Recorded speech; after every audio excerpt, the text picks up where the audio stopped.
जय जगन्नाथ समस्त को दैनिक टीवी ओडिया गोटे नुआ वीडियो को स्वागत।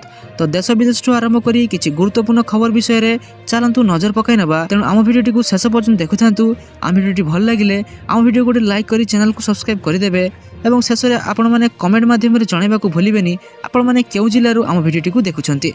चलंतु नजर पकाई नबा संपूर्ण खबर उपरे। राज्य रे ग्रीष्म प्रभाव को नेसला बड़ खबर।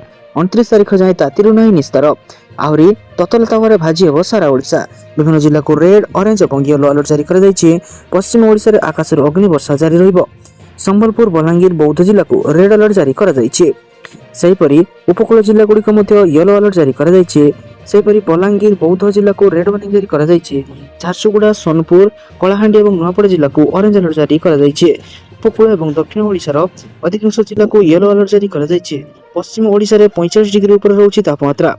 उपकूल ओडिशा रे तापमात्रा किछिटा कम रहउथबा बेले प्रबल गरम एवं गुळुगुळी अनुभूत हेउछि। आर्द्रता जोगु प्रबल गुळुगुळी हेउछि। आसंता 29 तारिख जाए एमिति स्थिति लागू रहिबो। चलो देखिया परवर्ती अपडेट कोन रहिछि। आज ठारे जुक्त 2 नाम लेखा 26 तारिख अर्थात आज ठारे जुक्त 2 नाम लेखा आवेदन आरंभ। जुलाई 23 रु पाठपढ़ा आरंभ हेबो। चलित शिक्षा वर्ष 2026-27 पई जुक्त 2 एकादश श्रेणी नाम लेखा पई आज आवेदन आरंभ होइछि। जून 30 तारिख राति 11:45 मध्य छात्र छात्री माने साम्स वेबसाइट रे आवेदन करि परिबे। एने विभाग पक्षरु स्पष्ट सूचना दिया जाइछि। साधारण वर्ग एससीबीसी ओबीसी वर्ग रे छात्र छात्री आवेदन फी 200 टंका दाखल करिवे। एने समस्त सूचना साम्स वेबसाइट www.samsodisha.gov.in उपलब्ध रहिछि। आवेदन समय कोनसी समस्या रे समाधान पई संयोग सहायता नंबर 155335 किंबा 1800345677 रे किंबा ईमेल आईडी sams.dhsc@gov.in रे जोगाजोग करि परिबे। चलो देखिया परवर्ती अपडेट कोन रहिछि। राज्य रे विद्युत कटा को नेसला बड़ खबर। ओभरलोड जोगु हेउछि विद्युत कटा सूचना देले शक्ति मंत्री। मुख्यमंत्री मोहन चरणଙ୍କ चेतावनी को विद्युत वितरण कंपनी सुनु नाहंती। गरम रे 24 घंटा करंट रे प्रतिश्रुति दैथिले मध्य ताको फुंकी उड़ाई दिया जाइछि। अघोषित विद्युत काट को नै प्रतिवाद रे स्वर तीव्र होइछि। लोक निजर दाबी जणाइबा सहित आंदोलन मध्य करूछन्ती, किंतु लोकंक दुख किए बुझुछि। ए परिप्रेक्षी रे प्रतिक्रिया रखी शक्ति मंत्री कनक प्रधान सिंहदेव ओभरलोड जोगु पावर कट हेउत सफे दैछन्ती। एबे जेउ परि हीट चलीछि ताहा काहारी हाथ रे नाही। पीक हीट समय रे अधिक डिमांड रहउछि। एसी व्यवहार बढ़ि जाउछि, फल रे ट्रांसफार्मर बर्न आउट हेउछि। एने कहिसंती शक्ति मंत्री शीघ्र रिस्टोर करिया पर व्यवस्था कर दउथवा मध्य से दर्शाइछन्ती। चलो देखिया परवर्ती अपडेट कोन रहिछि। एसबीआई रे डेबिट कार्ड थिले मिलिबो टंका। स्टेट बैंक ऑफ इंडिया रो अनेक स्कीम रहिछि जदर उपभोक्ता माने लाभ उठाथि। डेबिट कार्ड माध्यम रे बहु बीमा योजना मध्य कर दैछि। तबे एई भली एक बीमा योजना रहिछि जदर उपभोक्ता को कोनोसी टंका खर्च करिया पई पड़िबो नाही। किंतु यदि कोनोसी दुर्घटना घटे ताहेले एई बीमा भरणा कवरेज करिवो। दुर्भाग्यवशत जदि कोनोसी दुर्घटना घटे ताहेले एई बीमा लागू हेबो। आईनगत उत्तराधिकारी एई बीमा पई दाबी करि परिबे। तबे एई बीमा सेतेबेले लागू हेबो जेतेबेले जदि डेबिट कार्ड दुर्घटना तारिखरु गत 90 दिन मध्य अति कम रे एक थर पई व्यवहार होइथिबो। एसबीआई डेबिट कार्ड गुड़िक व्यक्तिगत विमान दुर्घटना बीमा मध्य प्रदान करे। ए कवरेज केवल विमान दुर्घटनार कारधारी मानक मृत्यु पई प्रযোज्य। ए विमान बीमा पई बैंक रो पूर्व 90 दिन रो कार व्यवहार आवश्यकता बलवत्तर रहिछि। ए व्यतीत संपुक्त विमान पई विमान टिकट समान एसबीआई डेबिट कार्ड व्यवहार करि किना जाइथिबा आवश्यक। ए बीमा कवरेज संपूर्ण हिसाब आपनक पाखरे थिबा एसबीआई डेबिट कार्ड पर निर्भर करे। एसबीआई गोल्ड किंबा प्राइड व्यवसायिक कार्ड व्यवहार कले 2 लाख टंकार साधारण बीमा एवं 4 लाख टंकार विमान दुर्घटना बीमा प्रदान कर दैथाय। प्लैटिनम किंबा प्रीमियम व्यवसाय कार्ड व्यवहार कले अण विमान दुर्घटना पई 5 लाख टंकार कवरेज एवं विमान दुर्घटना पई 10 लाख टंकार कवरेज प्रदान कर जाय। वीसा सिग्नेचर किंबा master card world debit card 10 lakh टंकार मागणा अण विमान दुर्घटना कवरेज एवं 20 लाख टंका पर्यंत दुर्घटना विमान दुर्घटना बीमा प्रदान करथाय। अधिक जानिया पई निकटस्थ एसबीआई बैंक को जाई साक्षात करी जानि परिबे। चलो देखिया परवर्ती अपडेट कोन रहिछि। राशन कार्ड को निसला बड़ खबर। सरकार राशन कार्ड पई आय सीमा वृद्धि करिया निष्पत्ति नैछन्ती। पूर्व राशन कार्ड पई वार्षिक परिवार आय सीमा 1 लाख टंका थिला। चलित वर्ष जनवरी रे एहाको 1,20,000 टंका को वृद्धि कर दैथिला। दिने मुख्यमंत्री रेखा गुप्ता कहिसंती जे एहाको एबे वार्षिक 2.5 लाख टंका को वृद्धि कर जिवो। ए विषय कैबिनेट आलोचना होइथिला एवं परवर्ती कैबिनेट बैठक रे एहाको अनुमोदन कर जाय पारे। एहा अधिक परिवार को लाभ देबो। दिल्ली सरकार राशन कार्ड पई आय सीमा वृद्धि करिया निष्पत्ति नैछन्ती। ପୂର୍ବରୁ ରାସନ କାର୍ଡ ପାଇଁ ବାର୍ଷିକ ପରିବାର ଆୟ ସୀମା 1 ଲକ୍ଷ ଥିଲା। ଚଳିତ ବର୍ଷ ଜାନୁଆରୀରେ ଏହାକୁ 1,20,000 ଟଙ୍କାକୁ ବୃଦ୍ଧି କରାଯାଇଥିଲା। ଦିଲ୍ଲୀ ମୁଖ୍ୟମନ୍ତ୍ରୀ ରେଖା ଗୁପ୍ତା କହିଛନ୍ତି ଯେ ଏହାକୁ ଏବେ ବାର୍ଷିକ 2.5 ଲକ୍ଷ ଟଙ୍କାକୁ ବୃଦ୍ଧି କରାଯିବ। ଏହି ବିଷୟ କ୍ୟାବିନେଟରେ ଆଲୋଚନା ହୋଇଥିଲା ଏବଂ ପରବର୍ତ୍ତୀ କ୍ୟାବିନେଟ ବୈଠକରେ ଏହାକୁ ଅନୁମୋଦନ କରାଯାଇପାରେ। ଏହା ଅଧିକ ପରିବାରଙ୍କୁ ଲାଭ ଦେବ। ଦିଲ୍ଲୀ ସଚିବାଳୟରେ ଆୟୋଜିତ ଏକ ସାମ୍ବାଦିକ ସମ୍ମିଳନୀରେ କହିଛନ୍ତି ଯେ 13 ବର୍ଷ ଧରି ଦିଲ୍ଲୀରେ କୌଣସି ନୂତନ ରାସନ କାର୍ଡ ଜାରି କରାଯାଇ ନାହିଁ। ଏବେ ନୂତନ ରାସନ କାର୍ଡ ପାଇଁ ଅନଲାଇନ ଆବେଦନ ପ୍ରକ୍ରିୟା ଏବଂ ପରିବାର ସଦସ୍ୟମାନଙ୍କ ନାମ ଯୋଡ଼ିବା ପାଇଁ ଇ-ଜିଲ୍ଲା ପୋର୍ଟାଲରେ 15 ମେରୁ ଆରମ୍ଭ ହୋଇଯାଇଛି। ଚାଲନ୍ତୁ ପରବର୍ତ୍ତୀ ଅପଡେଟ୍ କଣ ରହିଛି। ଲଣ୍ଡନରେ ଅଦିନିଆ ଜଗନ୍ନାଥ ପ୍ରଭୁଙ୍କ ରଥଯାତ୍ରା। ପୁଣି ଇସ୍କନ ପକ୍ଷରୁ ବିଦେଶରେ ଅଦିନିଆ ରଥଯାତ୍ରା ଆୟୋଜନ କରାଯାଇଛି। ଲଣ୍ଡନରେ ମହାପ୍ରଭୁ ଜଗନ୍ନାଥଙ୍କ ଅଦିନିଆ ରଥଯାତ୍ରା ଆୟୋଜନକୁ ନେଇ ଅସନ୍ତୋଷ ପ୍ରକାଶ ପାଇଛି। ଶାସ୍ତ୍ରୀୟ ନୀତି ନିୟମ ଏବଂ ମନ୍ଦିରର ପରମ୍ପରା ବାହାରେ ଇସ୍କନ ପକ୍ଷରୁ ମନଇଚ୍ଛା ଅନ୍ୟ ତାରିଖରେ ଏହି ପବିତ୍ର ଉତ୍ସବ ପାଳନ କରାଯାଉଥିବାରୁ ପ୍ରବାସୀ ଓଡ଼ିଆ ସମୁଦାୟ ଏବଂ ଜଗନ୍ନାଥ ସଂସ୍କୃତି ବିଶେଷଜ୍ଞମାନେ ଏହାର ତୀବ୍ର ବିରୋଧ ଜଣାଇଛନ୍ତି। ୱାଟଫୋର୍ଡଠାରେ ଜଗନ୍ନାଥଙ୍କ ସ୍ନାନଯାତ୍ରା ଏବଂ ଇଂଲଣ୍ଡରେ ରଥଯାତ୍ରା ଶାସ୍ତ୍ର ବିହିତ ତିଥିରେ ନ କରି ଅତିଥିରେ ଆୟୋଜନ କରିବାକୁ ଇସ୍କନ ଲଣ୍ଡନ କର୍ତ୍ତୃପକ୍ଷ ଜିଦ୍ ଧରିଥିବାରୁ ପ୍ରବାସୀ ଓଡ଼ିଆମାନେ ଗଭୀର ଭୋକ ଏବଂ ଅସନ୍ତୋଷ ପ୍ରକାଶ କରିଛନ୍ତି। ଇସ୍କନର ଏହିଭଳି ମନମୁଖୀ ନିଷ୍ପତ୍ତି ବିଶ୍ୱର କୋଟି କୋଟି ଜଗନ୍ନାଥ ଭକ୍ତଙ୍କ ଆବେଗ ଏବଂ ଧାର୍ମିକ ବିଶ୍ୱାସକୁ ଗଭୀର ଆଘାତ ଦେଇଛି। ଏ ସମ୍ପର୍କରେ ଜଗନ୍ନାଥ ଭକ୍ତ ଏବଂ ପ୍ରବାସୀ ଓଡ଼ିଆଙ୍କ ପକ୍ଷରୁ ଇସ୍କନ ଲଣ୍ଡନର ପ୍ରମୁଖ ଏକ ପତ୍ର ପ୍ରେରଣ କରାଯାଇଛି। ଏଥିରେ ଦର୍ଶାଯାଇଛି ଯେ ସାରା ବିଶ୍ୱରେ ଜଗନ୍ନାଥ ଚେତାବନୀ ପ୍ରଚାର ପ୍ରସାର ପାଇଁ ଇସ୍କନ ଉଦ୍ୟମକୁ ସେମାନେ ସମ୍ମାନ ଜଣାନ୍ତି। ମାତ୍ର ସ୍ନାନଯାତ୍ରା ଏବଂ ରଥଯାତ୍ରା ଅଧୀନରେ ହେବା ଉଚିତ ନୁହେଁ। ଚଳିତ ମେ 2 ତାରିଖରେ ୱାଟରଫୋର୍ଡ ଭକ୍ତିବେଦନ ମ୍ୟାନରଠାରେ ଶ୍ରୀ ନୀଳମାଧବ ମହାପ୍ରଭୁଙ୍କ ସହ ଅନୁଷ୍ଠିତ ଏକ ବୈଠକରେ ପ୍ରତିବାଦ ସହ ତାରିଖ ସଂଶୋଧନ ପାଇଁ ଅନୁରୋଧ କରାଯାଇଥିଲା। ଚାଲନ୍ତୁ ଦେଖିବା ପରବର୍ତ୍ତୀ ଅପଡେଟ୍ କଣ ରହିଛି।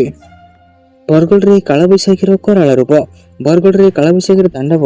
ପ୍ରବଳ ପବନ ଯୋଗୁଁ ଟାଉନ ଥାନା ସମ୍ମୁଖରେ ଥିବା ଧନୁଯାତ୍ରା ତୋରଣ ଭାଙ୍ଗିଲା। 2 ଜଣ ଯୁବକଙ୍କ ଉପରେ ପଡ଼ିଲା ତୋରଣ। ଆହତ ବ୍ୟକ୍ତିମାନଙ୍କୁ ବରଗଡ଼ ସହର ସ୍ଥିତ ଗୋଷ୍ଠୀ ସ୍ୱାସ୍ଥ୍ୟ କେନ୍ଦ୍ରରେ ଭେଟିଛନ୍ତି ପୂର୍ବତନ ବିଧାୟକ ଦେବେଶ ଆଚାର୍ଯ୍ୟ ଏବଂ ପୂର୍ବତନ ବିଧାୟକ ସାଧୁଚରଣ ନେପାଳ। ଏହାକୁ ନେଇ ରାଜନୈତିକ ବୟାନ ବାଜି ଆରମ୍ଭ ହୋଇଛି। 1 କୋଟିରୁ ଅଧିକ ଟଙ୍କା ବିନିଯୋଗରେ ହୋଇଥିଲା ଧନୁଯାତ୍ରା ତୋରଣ। ଭିଜିଲାନ୍ସ ତଦନ୍ତ ଦାବି କଲେ ଉଭୟ ପୂର୍ବତନ ବିଧାୟକ। ଘଟଣାସ୍ଥଳରେ ଚାପା ଉତ୍ତେଜନା ଦେଖାଯାଇଛି। ଆହତ ବ୍ୟକ୍ତିମାନଙ୍କ ସମସ୍ତ ଖର୍ଚ୍ଚ ସରକାର ବହନ କରନ୍ତୁ ବୋଲି ଦାବି ହୋଇଛି। ଚାଲନ୍ତୁ ଦେଖିବା ପରବର୍ତ୍ତୀ ଅପଡେଟ୍ କଣ ରହିଛି। ଯୁବପିଢ଼ିଙ୍କୁ ଆଉ ଯିବାକୁ ପଡ଼ିବନି ବାହାରକୁ। ଖୋର୍ଦ୍ଧା ଜିଲ୍ଲାର 2 ପ୍ରମୁଖ ଶିଳ୍ପାଞ୍ଚଳ କାଳିବେଟି ଏବଂ ମୁଣ୍ଡାଆମ୍ବୁକୁ ମୁଖ୍ୟମନ୍ତ୍ରୀ ମୋହନ ଚରଣ ମାଝୀ ପ୍ରଦର୍ଶନ ଆସି ବିଭିନ୍ନ କାର୍ଯ୍ୟକ୍ରମ ସମୀକ୍ଷା କରିଥିଲେ। କାଳିବାଟି ସ୍ଥିତ ଏପିକ୍ ଗ୍ରୁପ ଅତ୍ୟାଧୁନିକ ବସ୍ତ୍ର ଉତ୍ପାଦନ କାରଖାନା ଟ୍ରାଇମେଟ୍ରୋ ଗାର୍ମେଣ୍ଟସ ଇଣ୍ଡିଆ ପ୍ରାଇଭେଟ ଲିମିଟେଡ୍ ଏବଂ ମୁଣ୍ଡିଆମ୍ବ ସ୍ଥିତ ପ୍ରତିରକ୍ଷା ଏବଂ ଡ୍ରୋନ୍ ପ୍ରଯୁକ୍ତିବିଦ୍ୟା କ୍ଷେତ୍ର ଅଗ୍ରଣୀ ସଂସ୍ଥା ଆଣ୍ଡ୍ରନ୍ ସିଷ୍ଟମ୍ସ ପରିସର ପ୍ରଦର୍ଶନ କରି କର୍ମଚାରୀ ଏବଂ ଶ୍ରମିକମାନଙ୍କ ସହ ଆଲୋଚନା କରିଥିଲେ। ମୁଖ୍ୟମନ୍ତ୍ରୀ ଶିଳ୍ପାନୁଷ୍ଠାନଗୁଡ଼ିକ ପରିଚାଳନା କର୍ତ୍ତୃପକ୍ଷଙ୍କ ଓଡ଼ିଶାର ଯୁବପିଢ଼ିଙ୍କ ଦକ୍ଷତା ବିକାଶ ଉପରେ ଗୁରୁତ୍ୱ ଦେବା ଏବଂ ସ୍ଥାନୀୟ ନିଯୁକ୍ତିର ଅଗ୍ରାଧିକାର ଦେବାକୁ ପରାମର୍ଶ ଦେଇଛନ୍ତି।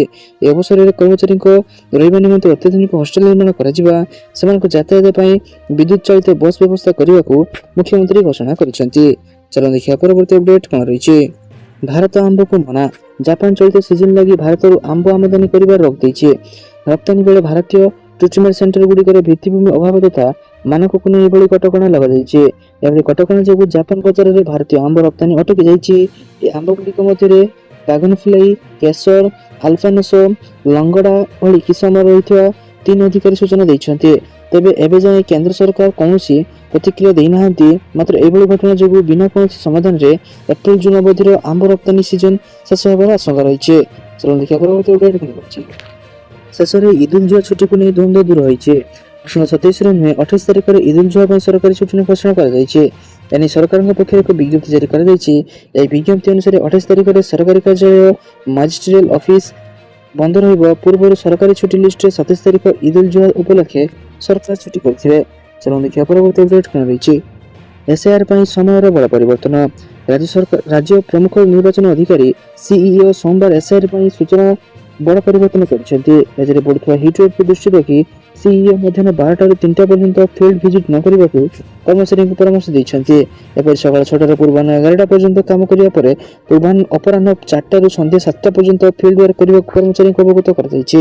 एने सीईओ पक्षर समस्त जिलापाल बीएमसी कमिशन एवं डीईओ को चिठी कर राज्य में दिनक दिन ग्रीष्म प्रभाव असह्य होबार लगी एक दृष्टि रखी आंचलिक पाणीपाग केन्द्र पक्षर हिटवेव जारी कर अपडेट कौन रही पेट्रोल डीजेल को नहीं सरकार बड़ घोषणा पेट्रोल पंप गुड़िक इंधन अभाव संपर्क में सरकार सूचना सामना को आसी पेट्रोल मंत्रालय सचिव सुजाता शर्मा कहते देश में बर्तमान पेट्रोल किंवा डीजेल कौन अभाव नहीं तथापि किसी राज्य में पेट्रोल पंप रे भीड़ देखा उत्तर प्रदेश महाराष्ट्र और गुजरात अनेक जिले में समस्या देखा जेकोसी अभाव को दूर करने आम राज्य सरकार और प्रासंगिक एजेन्सी सहित निरंतर जोगाजोग होछु सुजाता शर्मा यह पछरे कारण बुझाइछन्ते से कहिथिले जे किछि निर्दिष्ट अंचल रे कृषि चाहिदा अधिक अर्थात लोक माने चाष पई डीजेल किनुछन्ते ए सहित किछि व्यक्ति बहु परिमाण रे क्रय करूछन्ते ए व्यतीत पूर्वरु किछि घरे जोगाणकारी द्वारा पूर्ण कर जाउथवा चाहिदा एबे सरकारी क्षेत्र रे तैल कंपनी और पेट्रोल पंप को स्थानांतरित होइछे।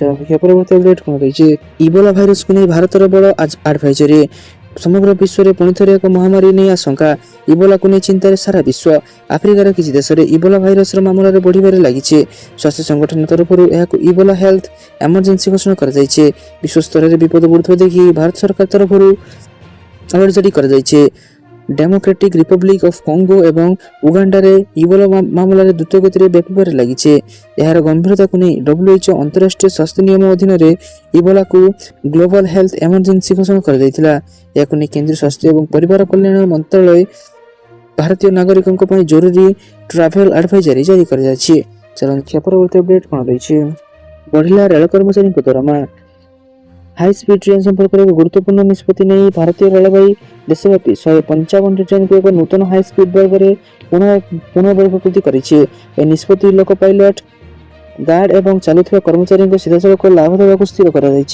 रेलवे बोर्ड अनुसार हाई स्पीड ट्रेन गुड़ी को परिचालन कर कर्मचारी मानी यात्रा भत्ता और माइलेज हार वृद्धि कर नूतन ढांचा अनुसार कर्मचारी भत्ता 5,000 10,000 पर्यंत वृद्धि पाइपर अनुमान कर रेलवे बोर्ड द्वारा प्रकाशित तालिका में बहु संख्यक वंदे भारत ट्रेन अंतर्भुक्त यह सहित राजधानी दुरंतो तेजस हमसफर और अन्य सुपरफास्ट ट्रेन गुड़िक हाई स्पीड वर्ग रखा तालिकार वाराणसी नुआ दिल्ली वंदे भारत हावड़ा नुआ दिल्ली राजधानी चेन्नई बेंगलुरु अजमेर दिल्ली और अमृतसर दिल्ली भली प्रमुख रूट गुड़िक अंतर्भुक्त कर रेलवे अधिकारी अनुसार मानव ट्रेन परिचालन तुलना में हाई स्पीड ट्रेन परिचालन अधिक चैलेंजिंग सारा दिन बछा बछा गुरुत्वपूर्ण खबर जानापी आम सब सब्सक्राइब रखुद और भिडियो को लाइक कर दिंतु धन्यवाद।